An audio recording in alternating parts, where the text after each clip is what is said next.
Voilà ça.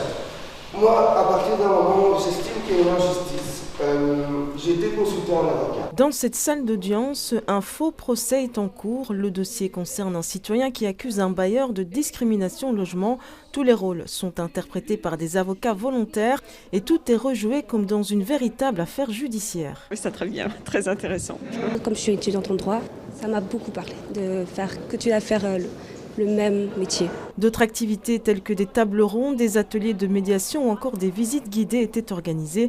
L'occasion pour le public de pénétrer dans l'une des salles emblématiques du palais, la Cour de cassation, ou encore de rencontrer des acteurs clés du monde de la justice. Et donc les gens ici se baladent en fait dans le palais de justice et il y a une forme d'ouverture vraiment à l'accès à la justice. Et aussi au fait de pouvoir parler avec les gens, d'échanger, de se dire bonjour et donc d'arriver aussi sans crainte ici, pour une fois.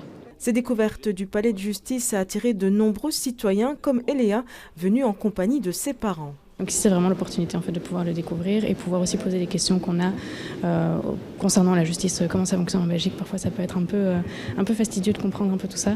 Et justement, ici, la visite, ça permet de pouvoir comprendre un petit peu mieux comment ça se déroule. Ce bâtiment rempli d'histoire continue d'impressionner même ceux qui y travaillent au quotidien. Ça fait 30 ans que je suis avocat, à chaque fois que j'y entre, je suis impressionné. Et donc je pense que il invite, j'espère, non pas une certaine peur, mais une certaine sérénité. On se rend compte qu'on est dans un lieu de justice et c'est extrêmement important. Cette journée portes ouvertes aura donc permis de découvrir les coulisses du monde de la justice et de réduire le fossé entre citoyens et législation.